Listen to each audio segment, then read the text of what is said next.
Hello everyone, আপোনালোক সকলোকে মোৰ আন এটা ভিডিঅলৈ স্বাগতম জনাইছো। আজিৰ ভিডিঅটো অকনমান বেলেগকৈ আৰম্ভণি কৰিছো কাৰণ আজিৰ মোৰ ভিডিঅত আছে স্পেশাল আলহী মানে মিষ্টাৰৰ ডাঙৰ বা। এই যে নছোৱালী বুলি কলে অকনমান গাঁওহাত ফুৰাবলৈ লৈ যায়, সেয়েহে একেদিন ফুৰতে স্কিনৰ অৱস্থা বেয়া হৈ গৈছে, সেয়েহে ডাঙৰ বা আৰু মই দুইজনী বোলো অকনমান স্কিনৰ কেয়াৰ লও।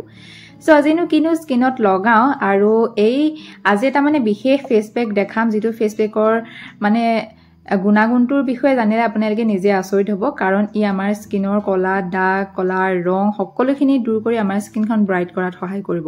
তেতিয়াহলে আজি ভিডিঅ'টোত কি দেখাব পাৰো আহকচোন চাই লওঁ। আজিৰ বিশেষ ফেস প্যাকটো বনাবৰ কাৰণে মই এটা পাত্ৰত মচুৰ আৰু মগু দালি ভালদৰে ধুই লৈ পেলাই এয়া চাওক গাখীৰত তিয়াই ৰাখিছো আৰু এইখিনি যে দেখিছে কেঁচা হালধি হয়, কেঁচা হালধিখিনি মই লগতে ৰাখি দিছো। এতিয়া প্ৰায় 1 ঘণ্টা মানৰ কাৰণে গুটেইখিনি ফুলিবৰ কাৰণে ৰাখি দিয়াৰ পিছত এটা মিক্সিৰ জাৰত গুটেইখিনি লৈ ভালদৰে মই পেষ্ট বনাই ললো। এয়া চাওক ধুনিয়া এটা মিহি মই পেষ্ট বনাই ললো আৰু ইয়াতে মই এতিয়া প্ৰায় 2-3 চামুচৰ পৰিমাণে বেসন মিহলি কৰিছো। মই বেসনটো জুখ কৰি দিয়া নাই, আন্দাজমতে দি দিছো। গুটেইখিনি ভালদৰে মিহলি কৰি লৈছো আৰু আমাৰ ফেস প্যাক ৰেডি হৈ গৈছে। আপোনালোকে ইচ্ছা কৰিলে ইয়াত 4-5 টোপাল মান নেমু ৰস দিব পাৰে, যিয়ে আমাৰ স্কিনখন ব্ৰাইট কৰাত সহায় কৰে। মই কিন্তু নেমু ৰস দিয়া নাই কাৰণ মোৰ স্কিনখন অকনমান সেনসিটিভ হয় সেইকাৰণে। হে গাইস, কি কৰি আছে আপোনালোকে? আজি আমাৰ স্কিন কেয়াৰ দিন পৰিছে আৰু এয়া হৈছে মোৰ বা। হাই মিষ্টাৰৰ ডাঙৰ বা হয়। একদম বেলেগ ৰূপত দেখিছে, আপোনালোকক ভালকে দেখাম বাৰু। তাৰ আগতে অকনমান স্কিন কেয়াৰ কৰি মুখ চুখবিলাক অকমান জিলিকাই লও। এইকেইদিন বহুত বেছি গৰম নহয়, গৰমৰ কাৰণে মানে গোটেই মুখত সানটেন পৰিছে, সেইকাৰণে বা মই দুইজনী মিলি এটা ফেস প্যাক লগাই আছো। গৰম দিনত আমাৰ স্কিনত বহুত প্ৰবলেম দেখা যায়, বিশেষকৈ ৰ'দৰ কাৰণেই হওক নাইবা পলিউশনৰ কাৰণেই হওক বা ঘমাৰ কাৰণেই হওক আমাৰ স্কিনখন বহুত কলা পৰি যায়। সকলো ক্ষেত্ৰত কোৱা নাই, কিন্তু যাৰ স্কিনখন অকনমান সেনসিটিভ হয় বা সোনকালে স্কিনখন ৰ'দে পৰে তেওঁলোকৰ স্কিনখন কলা পৰি যায়। ঘমাৰ কাৰণে আমাৰ স্কিনত পিম্পলছ উঠে বা বিভিন্ন ধৰণৰ প্ৰবলেমে দেখা দিয়ে। গৰম দিনত সকলোৱে এইখিনি সমস্যা ফেস কৰিছে, মই নকলে হয়তো সকলোৱে বুজি পায়। এই গুটেইখিনি সমস্যা দূৰ কৰিবৰ কাৰণে কিন্তু আজি মই দেখুৱা ফেস প্যাকটো খুবেই ভাল হয়, কাৰণ এই ফেস প্যাকটোত মই মচুৰ দালি দিছো, মগুৰ দালি দিছো, লগতে দিছো বেসন, যি আমাৰ স্কিনত হোৱা যি কলা ৰং বা টেনিং সেইখিনি দূৰ কৰাত সহায় কৰিব। আমাৰ স্কিনত পিম্পলছ যদি আছে তাকো দূৰ কৰিবৰ কাৰণ মই ইয়াতে কেঁচা হালধি ব্যৱহাৰ কৰিছো। আৰু আমাৰ স্কিনৰ যিখিনি ডেড স্কিন সেল বা আমি যদি স্কিনখন বহুত দিনৰ কাৰণে এক্সফলিয়েট নকৰো বা সাফা নকৰো, স্ক্ৰাব নকৰো, তেতিয়া কি হয় আমাৰ স্কিনত কেতিয়াবা এটা ডাঠ লেয়াৰ বহি যায় বা ধূলি বালি তৰপ এটা বহি যায়। সেইখিনি দূৰ কৰিবৰ কাৰণেও কিন্তু এই ফেস প্যাকটো ভাল হয়।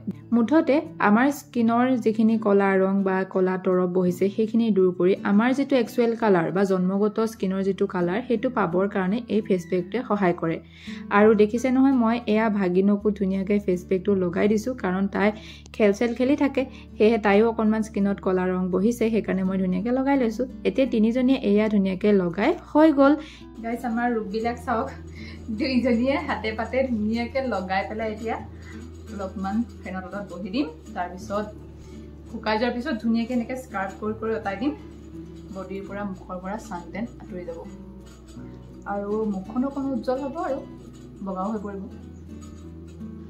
সো গাইস, এতিয়া মই ফাইনালি আপোনালোকক ৰিজাল্টটো দেখাম। ফেস প্যাকটো লগালে আমাৰ স্কিনত আমি কেনে ধৰণৰ বেনিফিট পাব পাৰো আপোনালোকক দেখাইছো। চাওক আপোনালোকে ভিডিঅ'ৰ প্ৰথম ক্লিপটো চাব, মোৰ স্কিনৰ ৰংটো বহুত বেছি কলা আছিলে, কিন্তু এতিয়া আপোনালোকে চাব পাৰে হাতৰ কালাৰটো এক ৰঙৰ হৈ পৰিছে, দেখিছেনে? মই এই জাষ্ট গা পা ধুই আজৰি হৈ আহিছো আৰু আপোনালোকক ৰিজাল্টটো দেখাইছো। এয়া দেখা পাইছে আপোনালোকে, চাওক এবাৰতে বহুতখিনি কলা ৰং বা যি পখৰ ৰ'দৰ কাৰণে যে কলা দাগ বহে স্কিনত সেইখিনি দূৰ হৈছে। স্কিনৰ পৰা মানে সেই কলা ৰংটো আঁতৰি স্কিনখন বহু পৰিমাণে চাফা হৈ পৰিছে, আপোনালোকে দেখা পাইছে।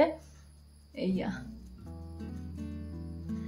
এই ফেস পেকটো সঁচাকৈ বহুত বেছি ভাল হয় আৰু বহুত দিনৰ পৰা মানে এই ফেস পেকটো মই ব্যৱহাৰ কৰিছো লগতে মোৰ বায়ো ব্যৱহাৰ কৰিছে মানে মিষ্টাৰৰ বায়ে হেহে বলো দুইজনে আজি ফেস পেকটো লগা আৰু আপোনালোকক ৰিভিউটো দিও কেনেকুৱা হয় আপোনালোকে ব্যৱহাৰ কৰি চাব পাৰে যদি আপোনালোকৰ স্কিনত ট্যানিং হৈ পৰিছে বা কিবা কাৰণত আপোনালোকৰ স্কিনত কলা দাগ পৰিছে বহুত বেছি ভাল হয় এবাৰ নিশ্চয়কৈ লগাই যাব ঠিক আছে তো এতিয়া ফুৰিবলৈ যাও মানে আবেলি সময় হৈ গল বাই ধুনিয়াকে গাপা ধুই আহি ফুৰিবলৈ যাবলৈ ওলাই আছে হেহে বাক নেদেখালো বাবা এনেও মুটকে অকমান বগা হয় হেহে ৰিজাল্টটো হালকে ধৰিব নোৱাৰিব হেহে মোৰ স্কিনতে মই আপোনালোকক দেখাই দিলো তেনেহলে আজি ভিডিওটো ইমানতে শেষ কৰিছো ভিডিওটো সেকেন্ড কাপলে জনাব যদি ভাল পালে লাইক শেয়াৰ এণ্ড সাবস্ক্ৰাইব কৰিবলৈ নাপাহৰিব বাই